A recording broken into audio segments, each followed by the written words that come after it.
পবিত্র ঘর মসজিদে এসে কিছু কথা বলার, কিছু শোনার এবং ইবাদত করার মতন তৌফিক আমাদেরকে দান করেছেন। সকলে বলে আলহামদুলিল্লাহ। অগণিত অসংখ্য দরুদ ও সালাম সে রাসূলের প্রতি, যে রাসূলকে আল্লাহ সুবহানাহু ওয়া তাআলা সমস্ত কিছুর জন্য, পৃথিবীতে যা কিছু আছে সবার জন্য রহমত হিসেবে প্রেরণ করেছেন। যে রাসূলকে আল্লাহ সুবহানাহু ওয়া তাআলা সমস্ত হুকুম আহকাম শিক্ষা দিয়েছেন, সে রাসূল আমাদেরকে শিক্ষা দিয়েছেন যে আল্লাহ তাআলার ইবাদত কিভাবে করতে হবে। সে রাসূলের প্রতি আমরা সকলে দুরূদ পাঠ করি, বলেন সাল্লাল্লাহু আলাইহি ওয়াসাল্লাম। আজকে জুমার আলোচনার বিষয় হচ্ছে চেয়ারে নামাজ পড়ার বিধান। আমরা মসজিদে নামাজ পড়ি, কিন্তু কিছু কিছু মানুষ আছে যারা চেয়ারে নামাজ পড়ে। হয়তো তারা অসুস্থতার কারণেই পড়ে, বার্ধক্যজনিত কারণেই পড়ে, কিন্তু এরও কিছু বিধান আছে, কিছু শিক্ষণীয় বিষয় আছে। এগুলো আজকে আমরা শিখব এবং সে অনুযায়ী আমল করব ইনশাআল্লাহ। আল্লাহ সুবহানাহু ওয়া তাআলা পবিত্র কোরআনুল কারীমের মধ্যে বলেন, হাফিজু আলাস সালাওয়াতি ওয়াস সালাতিল উসতা। তোমরা নামাজের বিষয়ে যত্নশীল হও, যত্নবান হও, বিশেষ করে মধ্যবর্তী নামাজের। মধ্যবর্তী নামাজ কোনটা? আসরের নামাজ। মধ্যবর্তী নামাজ আসরের নামাজ। আর আল্লাহ তাআলা বলতেছেন ওয়াকুমু লিল্লাহি কানিতিন, এবং আল্লাহ সুবহানাহু ওয়া তাআলার সামনে দাঁড়াও বিনীতভাবে। তাহলে নামাজে আল্লাহ তাআলার সামনে দাঁড়ানো এটা ফরজ। এটা কি ফরজ? আমরা এটা অনেকে জানি না। নামাজের কিছু ফরজ আছে, ভিতরে এবং বাহিরে। বাহিরের ফরজগুলো আমরা আলোচনা করেছিলাম, ভিতরেরগুলো আলোচনা করেছিলাম, হয়তো আমরা ভুলে গেছি। শুধু স্মরণ করিয়ে দিতে চাই যে নামাজের ভিতরে যে ফরজগুলো আছে তার মধ্যে প্রথম ফরজ হচ্ছে তাকবীর দেওয়া, তারপরেই স্থান হচ্ছে তাকবীরে তাহরিমা বলা, দাঁড়াইয়া নামাজ পড়া। তাহলে দাঁড়িয়ে নামাজ পড়া কি ফরজ? দাঁড়িয়ে নামাজ পড়া ফরজ। যারা আমরা বসে থেকে নামাজ পড়ি, বিশেষ করে চেয়ারে নামাজ পড়ি, তারা যে নামাজের ভিতরে 6টা ফরজ, এই 6টা ফরজের মধ্যে 4টা ফরজ তাদের আদায় হয় না। কয়টা ফরজ আদায় হয় না? 4টা। তাহলে 6টা ফরজ করেছেন নামাজের ভিতরে আল্লাহ তাআলা, এর মধ্যে চেয়ারে বসে থেকে নামাজ পড়লে 4টাই হয় না। কয়টা হয় না? 4টাই হয় না। 6টা কি কি? তাকবীরে তাহরিমা বলা, দাঁড়াইয়া নামাজ পড়া, রুকু করা, সেজদা করা, ধর্মিয়ানি বৈঠক এবং কিরাত পড়া। তাহলে আমরা যারা দাঁড়িয়ে নামাজ পড়ি এরা প্রথমে তাকবীর দিই, যারা বসে নামাজ পড়ি চেয়ারে, তাহলে আমাদের প্রথম ফরজটা হচ্ছে আমরা তাকবীর দিই। তাহলে আর কোনো ফরজ হচ্ছে না, আরেকটা ফরজ হচ্ছে, সেটা হচ্ছে আমরা কিরাত পড়ি। আর বাকিগুলো কি? দাঁড়িয়ে নামাজ পড়া, রুকু করা, সেজদা করা এবং শেষের যে বৈঠকটা আছে, এই 4টা ফরজ কাজ আমাদের কি হচ্ছে না? আদায় হচ্ছে না। এখন আমরা মাসালা জানবো যে কাদের জন্য চেয়ারে বসে থেকে নামাজ পড়া যাবে, কাদের জন্য যাবে না। আর যারা চেয়ারে নামাজ পড়বেন তারা কতটুকু সীমা অবলম্বন করবেন সেই বিষয়ে বিস্তারিত আলোচনা করব ইনশাআল্লাহ। রাসূলুল্লাহ সাল্লাল্লাহু আলাইহি সাল্লামের সাহাবী ইমরান ইবনে হুসাইন রাদিয়াল্লাহু তাআলা আনহু থেকে বর্ণিত, তিনি বলেন, আমার অর্শরোগ ছিল। কি রোগ ভাই? অর্শরোগ। অর্শরোগ আমরা বুঝি, যারা অ্যাডাল্ট আছে আমরা বুঝে ফেলেছি অর্শরোগ কি। তিনি রাসূলুল্লাহ সাল্লাল্লাহু আলাইহি সাল্লামকে নামাজের বিষয়ে বললেন যে তাহলে আমি কিভাবে নামাজ আদায় করব। আল্লাহ রাসূলুল্লাহ সাল্লাল্লাহু আলাইহি সাল্লাম বললেন, তুমি যদি দাঁড়িয়ে নামাজ পড়তে না পারো তাহলে বসে নামাজ পড়বে। যদি বসে থেকেও নামাজ পড়তে না পারো তাহলে শুয়ে থেকে নামাজ পড়বে। তাহলে এইখানেও কিন্তু চেয়ারের কথা কোনোদিন উল্লেখ নেই। হযরত আয়েশা রাদিয়াল্লাহু তাআলা থেকে বর্ণিত, তিনি বলতেছেন রাসূলুল্লাহ সাল্লাল্লাহু আলাইহি সাল্লাম একটা সময় খুব অসুস্থ হয়ে পড়লেন। বেলাল রাদিয়াল্লাহু তাআলা আনহু তাকে নামাজের জন্য ডাকতে আসলেন। রাসূলুল্লাহ সাল্লাল্লাহু আলাইহি সাল্লাম আবু বকর রাদিয়াল্লাহু তাআলা আনহুকে ইমামতির অনুমতি দিলেন যে সে যেন ইমামতি করে নেয়। যখন রাসূলুল্লাহ সাল্লাল্লাহু আলাইহি সাল্লাম কিছুদিন পরে সুস্থ হলেন, 2 সাহাবীর কাঁধে ভর করে মসজিদে গেলেন এবং আবু বকর রাদিয়াল্লাহু তাআলা আনহু যখন দেখলেন রাসূলুল্লাহ আসছেন, তখন তিনি ইমামতির জায়গাটা ছেড়ে দিতে চাইলেন। আর আবু বকর রাদিয়াল্লাহু তাআলা আনহুর ইশারায় রাসূলুল্লাহ সাল্লাল্লাহু আলাইহি সাল্লাম তাকে নামাজের জায়গায় থাকতে বললেন এবং নামাজ পড়ার অনুমতি দিলেন, ইশারা করলেন তখন রাসূলুল্লাহ সাল্লাল্লাহু আলাইহি সাল্লাম অসুস্থ অবস্থায় আবু বকর রাদিয়াল্লাহু তাআলা আনহুর বাম পাশে বসে গেলেন এবং তিনি নামাজ আদায় করলেন। রাসূলুল্লাহ সাল্লাল্লাহু আলাইহি সাল্লাম অসুস্থ ছিলেন, বসে থেকে নামাজ পড়লেন, কিন্তু তারপরেও কি করলেন না, তিনি চেয়ারে বসলেন না। ইবনে কুদামা আল মাকদিসি বলেন রহমতুল্লাহ আলাইহি, তিনি বলেন আলেমগণ এই মর্মে ইজমা করেছেন যে যে ব্যক্তি দাঁড়াতে পারবে না সে বসে নামাজ পড়বে। যে ব্যক্তি দাঁড়াতে পারবে না, এটা সকল আলেমদের মত। ইজমা অর্থ সকলের মতামত, সকলে ঐক্যমত পোষণ করছে যে যদি কোনো ব্যক্তি দাঁড়িয়ে নামাজ পড়তে না পারে তাহলে সে কি করবে, বসে নামাজ পড়বে। আর যদি বসে থেকে নামাজ পড়তে না পারে তাহলে সে কাত হয়ে অথবা শুয়ে থেকে কি করবে, নামাজ আদায় করবে। চেয়ারে বসার বিষয়টা অনেক পরে। যখন কোনো ব্যক্তি বসতে পারবে না, শুইতে পারবে না, অর্থাৎ চেয়ারে বসা ছাড়া তার আর কোনো গতি নাই, তখনও নির্দিষ্ট সময় আছে, সেই সময়ের জন্য শুধু সে চেয়ারে বসবে, তাছাড়া সে চেয়ারে বসতে পারবে না। আমরা এই বিষয়ে আলোচনা করব ইনশাআল্লাহ। রাসূলুল্লাহ সাল্লাল্লাহু আলাইহি সাল্লামের হাদিস, রাসূলুল্লাহ সাল্লাল্লাহু আলাইহি সাল্লাম বলেন যদি কোনো বান্দা অসুস্থ হয় কিংবা সফরে থাকে, যে সুস্থ ও মুকিম অবস্থায় যে আমল করবে, সুস্থ ও মুকিম অবস্থায় যে আমল করত, এই অসুস্থ হওয়ার পরে, সফরে হওয়ার পরে যে যেভাবে আমল করবে ঠিক সেই সুস্থ অবস্থায় সওয়াবটা আল্লাহ তাআলা তাকে কি করবেন, দান করবেন। অর্থাৎ একজন ব্যক্তি অসুস্থ হয়ে গেছে, এখন সে বসে থাকে নামাজ পড়তেছে, এটা ভাবার কোনো বিষয় নাই যে আমি দাঁড়িয়ে নামাজ পড়াটা আমার জন্য ফরজ ছিল অথবা নামাজের ফরজ, আমি এটা করতে পারতেছি না, এখন আমার সওয়াবের ঘাটতি হবে কিনা। না, যদি আপনি অসুস্থ থাকেন তাহলে আপনি বসে থেকে নামাজ পড়তে পারবেন, এর সাথে আপনার সওয়াবের কোনো কি হবে না, কমতি হবে না।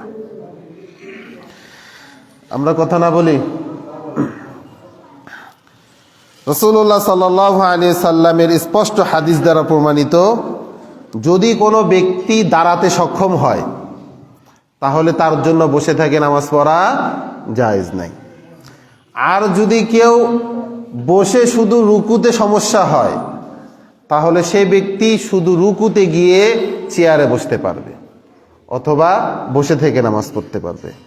সহজ কথা বুঝাই দিচ্ছি যে যদি কোনো মনে করেন কোনো ব্যক্তি সে দাঁড়িয়ে থাকতে পারবে ভালোভাবে, কিন্তু বসতে গেলে তার সমস্যা, অর্থাৎ রুকু করতে তার সমস্যা, তাহলে সেই ব্যক্তি দাঁড়িয়ে নামাজ পড়বে।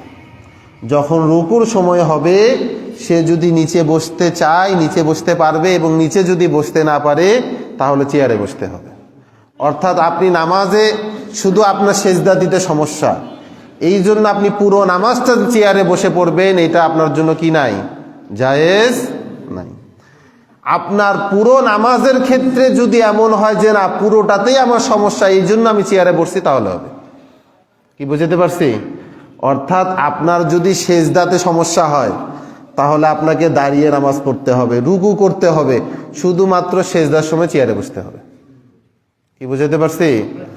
আর যদি মনে করেন আমার সেজদায় সমস্যা, তাহলে আপনাকে দাঁড়িয়ে নামাজ পড়তে হবে, রুকু ঠিকভাবে করতে হবে, সেজদার সময় চেয়ারে বসতে হবে। কি বুঝতে পারছি? আর যদি মনে করেন যে না আমার দাঁড়ানো সমস্যা, রুকু দিতে সমস্যা এবং সেজদা দিতেও সমস্যা, তাহলে আপনি আগে দেখবেন বসে থেকে নামাজ পড়তে পারেন কিনা। যদি দেখেন যে না আমার বসে থাকতেও সমস্যা, চেয়ার ছাড়া কোনোভাবেই সম্ভব না, তখন আপনি চেয়ারে বসবেন। এর আগে কি করা যাবে না, চেয়ারে বসা যাবে না। কি বুঝাইতে পারছি? তাহলে আমাদের যতটুকু সমস্যা সে ততটুকুর বিষয়ে আমরা কি করব, চেয়ারে বসে নামাজ আদায় করব। তবে চেয়ারে বিষয়ের শর্ত হচ্ছে প্রথম এইটা যে আমি আগে বসে থেকে নামাজ পড়তে পারবো কিনা। আমি যদি বসে থাকলেও আমার কষ্ট হয়, আমি দেয়ালে হেলান দিয়ে নামাজ পড়তে পারবো কিনা। যদি সমস্ত কিছুতে আমি ব্যর্থ হয়ে যাই যে না কোনোভাবেই সম্ভব না, তখন আমি কি করব, চেয়ারে বসে থেকে নামাজ পড়ব। এখন চেয়ারে বসারও কিছু আদব আছে। আমার হেলান দেওয়ার কোনো প্রয়োজন নাই চেয়ারে। আমি যদি একটা টুল হয়, আমি টুলে বসতে পারি, তাহলে আপনি হেলান দিতে পারবেন। কেন পারবেন না? এই জন্য পারবেন না যে আপনার এর জরুরত নাই। যখন আপনি চেয়ারে হেলান দিবেন তখন আপনার একটা ভাব আসতে পারে। কি আসতে পারে? ভাব। আর আল্লাহ তাআলা বলতেছেন হাফিজু আলা সলাওয়াতি ওয়াস সলাতিল উসতা ওয়া কুমু লিল্লাহি কানিতিন। আল্লাহর সামনে বিনীতভাবে দাঁড়াও। তা আমি তো সেখানে দাঁড়ালাম না, অসুস্থতার কারণে আমি কেন হেলান দিব? চেয়ারে বসে থেকে হেলান দিলে একটা ভাব আসতে পারে। আর আপনি আল্লাহ তাআলার সামনে নামাজ আদায় করবেন, যদি আপনার মনের মধ্যে একটু ভাব আসে, নামাজ আদায় হবে? কি বলেন, হবে? হবে না। তাহলে আমরা আমাদের নামাজের ভিতরে যতটুকু দরকার শুধু ততটুকু চেয়ারে বসবো, এর বেশি কি করব না, চেয়ারে বসতে পারবো না। আল্লাহ সুবহানাহু ওয়া তাআলা সূরা ইমরানের মধ্যে বলেন, ইয়া আইয়ুহাল্লাযীনা আমানুত্তাকুল্লাহ হাক্কা তুকাতিহ, তোমরা আল্লাহকে সাধ্য অনুযায়ী ভয় করো। অর্থাৎ আল্লাহকে যতটুকু ভয় করার দরকার তোমরা ততটুকুই কি করো, ভয় করো। তারপর আল্লাহ সুবহানাহু ওয়া তাআলা সূরা বাকারার 286 নম্বর আয়াতে বলতেছেন, লা ইউকাল্লিফুল্লাহু নাফসান ইল্লা বুসআহা। আল্লাহ সুবহানাহু ওয়া তাআলা কোনো ব্যক্তির উপরে সে যেটা পারবে না তার অধিক কোনো বোঝা চাপিয়ে দেন না। অর্থাৎ আপনি যতটুকু প্রয়োজন আল্লাহ সুবহানাহু ওয়া তাআলা হুকুম বাস্তবায়ন করতে আপনি ততটুকু করবেন, এর চাইতে বেশি বোঝা আল্লাহ তাআলা আপনাকে কি করবেন না, দিবেন না। কারণ দেখেন, আমরা যখন সফরে থাকি, আমরা যখন সফরে যাই, আমাদের নামাজগুলো কসর হয়ে যায়। কি হয়ে যায়? কসর হয়ে যায়। কারণ আমরা সফরে থাকি, আমরা বিজি থাকি, আমরা ব্যস্ততা থাকি, আমাদের অনেক দায়ভার থাকে। এই জন্য আল্লাহ তাআলা নামাজকে কি করে দিলেন, সহজ করে দিলেন, যে তোমরা 4 রাকাত বিশিষ্ট নামাজগুলোকে কয় রাকাত পড়বা, 2 রাকাত পড়বা, যদি একা একা পড়ো। আর যদি ইমামের সাথে পড়ো তাহলে তো ইমাম যেভাবে আদায় করবে আমরাও সেভাবে কি করব, আদায় করব। এখানে আল্লাহ তাআলা কি করে দিলেন, সহজ করে দিলেন। যদি আমরা রমজান মাসে সফরে যাই, আল্লাহ তাআলা আমাদেরকে রোজাটা যে ফরজ এটাকে মাফ করে দিলেন, যে তোমরা যদি চাও রোজা রাখতে পারো অথবা নাও রাখতে পারো, কারণ তোমরা মুসাফির, সফরে আসো। এই জন্য ফরজ রোজাকেও যদি আমরা তখন আমাদের কোনো প্রকার কারণে, অর্থাৎ কোনো জরুরতের কারণে আমরা যদি রোজা না রাখি বা ভাঙিয়ে ফেলি, এতে আল্লাহ তাআলা আমাদেরকে কি করবেন না, গুনাহ দিবেন না। তবে একটি রোজা আমাদেরকে পরবর্তীতে রেখে ফেলতে হবে। এই যে আল্লাহ সুবহানাহু ওয়া তাআলার বিধানগুলো, এগুলো কিন্তু আমাদের জন্য সহজ করে দিছে, ঠিক না? এই যে আমরা যদি অসুস্থ হই তাহলে বসে থেকে নামাজ পড়তে পারবো, যদি তার চেয়েও বেশি অসুস্থ হই শুয়ে থেকে নামাজ পড়তে পারবো। রাসূলুল্লাহ বললেন, এই যে মানুষগুলো নামাজ পড়বে তার সওয়াবের কি হবে না, কোনো ঘাটতি হবে না। অর্থাৎ সুস্থ অবস্থায় তারা যেরকম ভাবে নামাজ পড়তো, যেইভাবে আল্লাহ তাআলা সমপরিমাণ সওয়াব দান করতেন, ও অসুস্থ হওয়ার কারণে বসে থেকে নামাজ পড়ার কারণে তাকে সমপরিমাণ সওয়াব কি করবেন, আল্লাহ তাআলা দান করবেন। সূরা 3-এর মধ্যে আল্লাহ সুবহানাহু ওয়া তাআলা বলছেন, ইল্লাল্লাযীনা আমানু ওয়া আমিলুস সালিহাতি ফালাহুম আজরুন গায়রু মামনুন।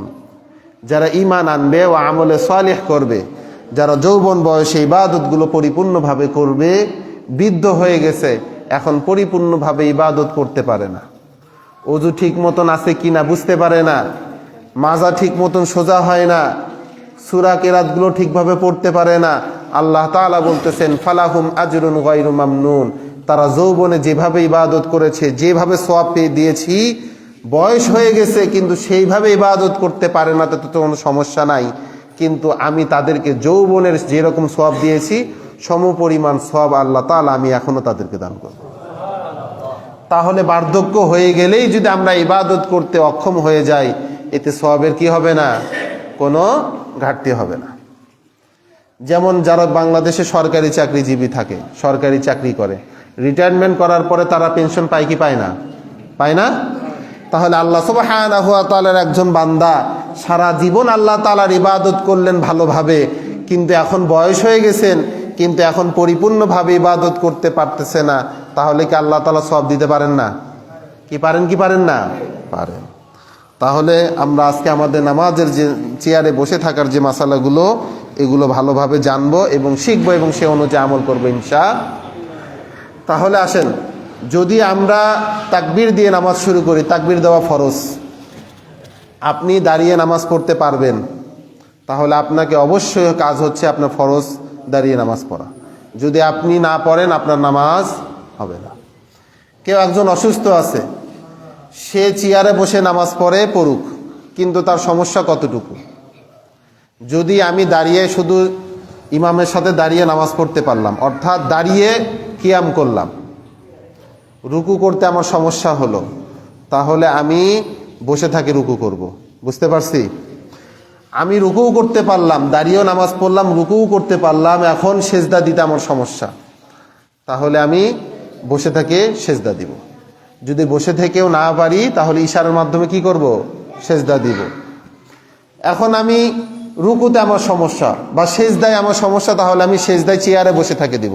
যদি আপনি বসে থাকে সেজদা দিতে না পারেন, সেজদার বিষয়ে রাসূলুল্লাহ সাল্লাল্লাহু আলাইহি সাল্লাম বলেছেন যে আল্লাহ তাআলা আমাকে আদেশ করেছেন 7টি বিষয় দিয়ে সেজদা দেওয়ার জন্য। কয়টা জিনিস? 7টা। একটা হচ্ছে মাথা এবং নাক। মাথা অর্থাৎ কপাল এবং নাক মিলে একটা। বুঝতে পারছি? আমরা সেজদায় আমাদের কপাল এবং নাক লাগাই কি লাগাই না? যদি কোনো ব্যক্তি শুধু কপাল লাগায়, নাক না লাগায়, তাহলে তার সেজদা। আর যদি কেউ নাক লাগায় কিন্তু কপাল না লাগায়, তাহলে তার কি হবে না? সেজদা হবে না। তাহলে আমাদেরকে দুইটাই কি করতে হবে?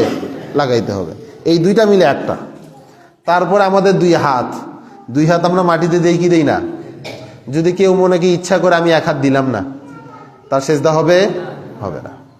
তারপরে হচ্ছে দুই টাকনু, এই যে এটা আমরা মাটির সাথে দেই কি দেই না? তারপরে হচ্ছে আমাদের দুই পা, পায়ের নখগুলো। সেজদার সময় কিন্তু আমাদের নখগুলো এইভাবে থাকা উচিত, ঠিক কি না? এই 7টা জিনিস যদি আমাদের পরিপূর্ণভাবে আদায় না হয়, তাহলে আমাদের কি হবে না? সেজদা হবে না। তাহলে এখন বলেন, যারা আমরা চেয়ারে বসে থেকে সেজদা দিই, আমাদের কি এই 7টা জিনিস হয়? কি হয়? হয় না।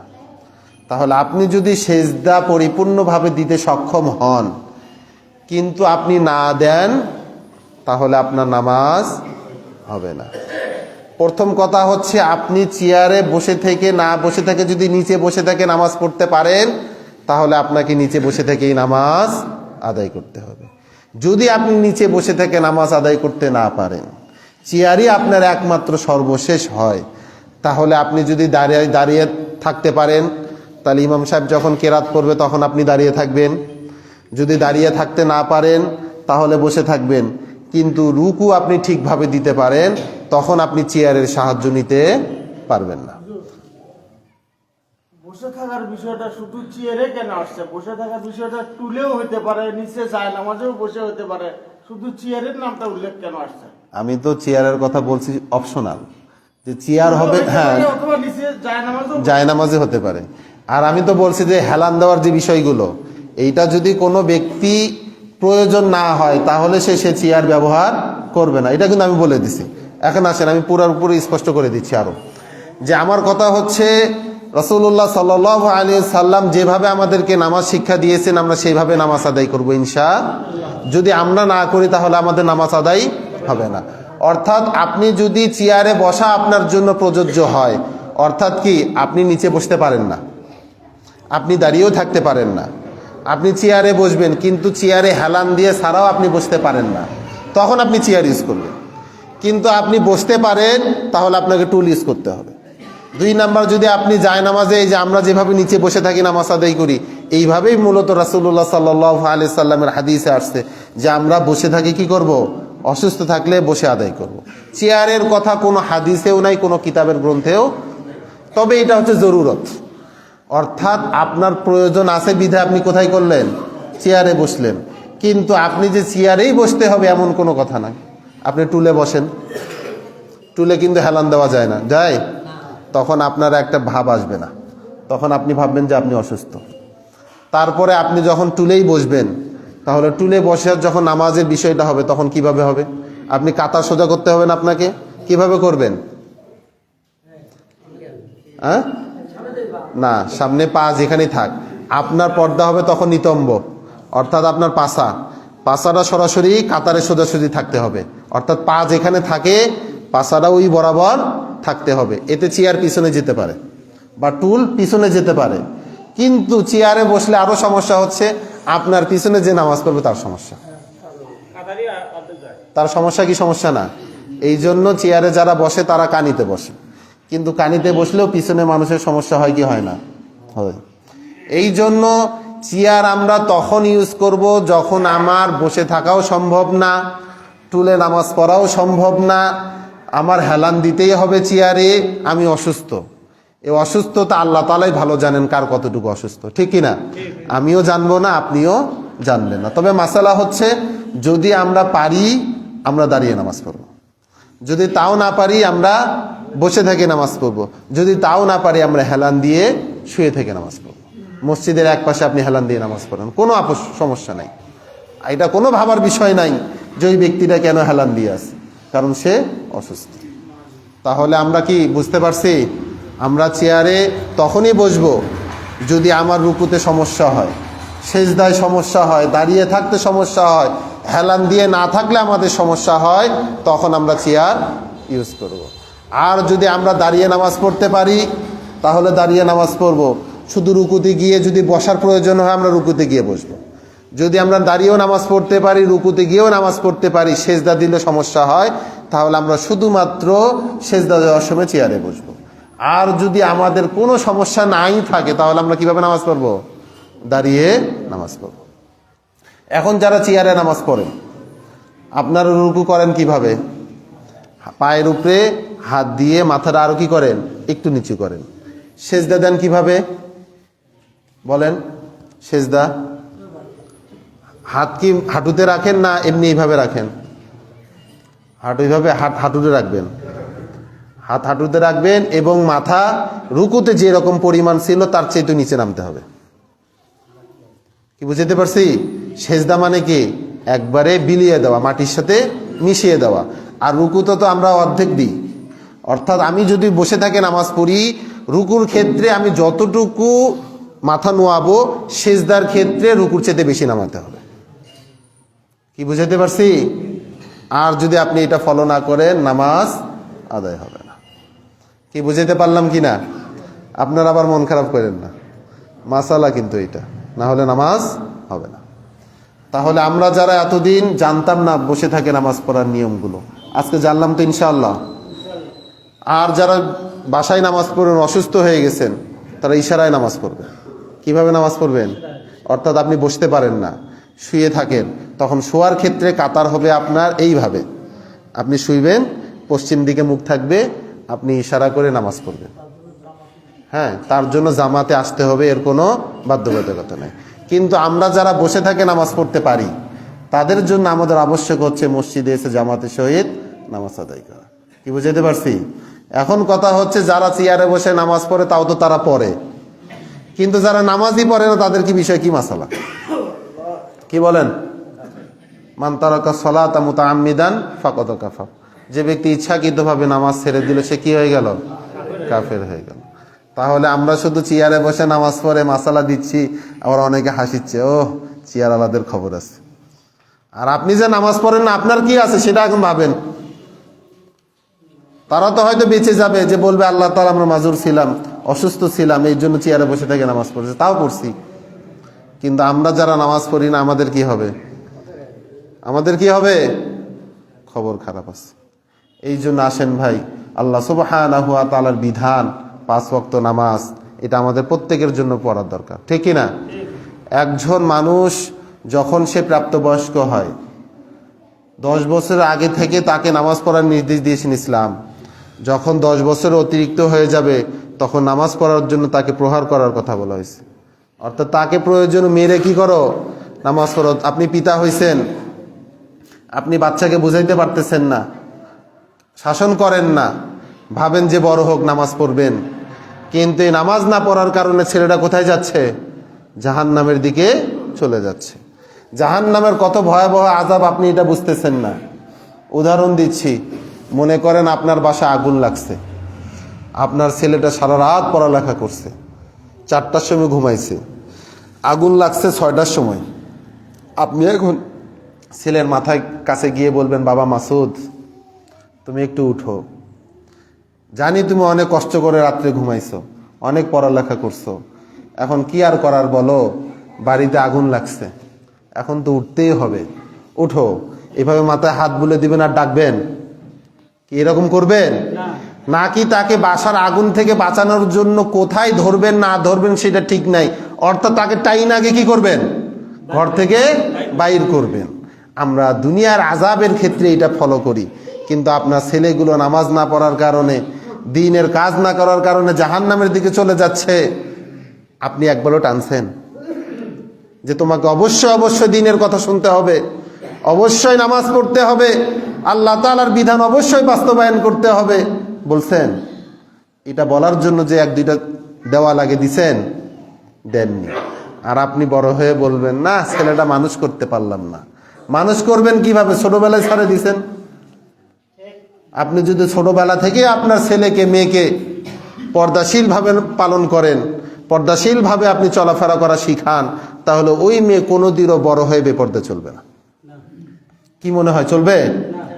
আপনি ছোটবেলায় ছেড়ে দিয়েছেন ইচ্ছা মতন, ম্যাট্রিক পাশ করে ফেলছে, ইন্টার পাশ করে ফেলছে, এখন আপনি বলেন যে মা তুমি পর্দা করো, তো পর্দা করবে না। কেন করবে না? সারা জীবনটাই গেছে সে বেপর্দার ভাবে, সেই জীবনে নামাজ পড়েনি, আপনি তাকে নামাজ পড়ানোর শিক্ষা দিচ্ছেন। এখন করছেন যে তোমার বয়স হয়ে গেছে, পাত্রপক্ষ তোমাকে দেখতে আসবে, তুমি নামাজ আদায় করো, তুমি পর্দা করো, তখন সে শুনবে? তখন যেটাও করবে জোরপূর্বক করবে, মন থেকে করবে না। আর আপনি যদি এখন থেকে আপনার ছেলে মেয়েদেরকে টাইট দেন যে না আল্লাহ তাআলার বিধান তোমাকে মানতে হবে, তুমি আমার ছেলে হয়েছো, তুমি আমার মেয়ে হয়েছো, আমার সমস্ত ভালোবাসা সমস্ত টাকা পয়সা তোমাদের জন্য ঠিক আছে, কিন্তু তাই বলে উল্টাপাল্টা চলবো আর কিছু বলবো না, এটা চলবে না। কি আমরা আমাদের ছেলে মেয়েদেরকে মানুষ করবো ইনশাআল্লাহ? তাদেরকে দ্বীনের পথের দিকে রাখবো ইনশাআল্লাহ।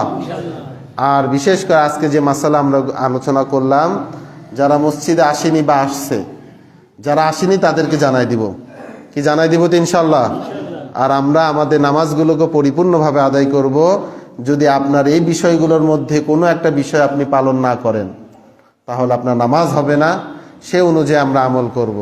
যদি আপনার নামাজকে আপনি পরিপূর্ণ করতে চান, তাহলে বসে থাকে নামাজ পড়ার যে বিধানগুলো নিয়মগুলো আছে এগুলো ফলো করব।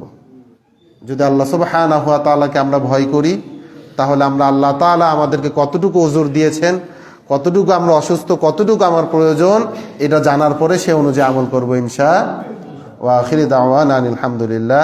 যারা সুন্নত নামাজ পড়েনি তারা সুন্নত আদায় করুন।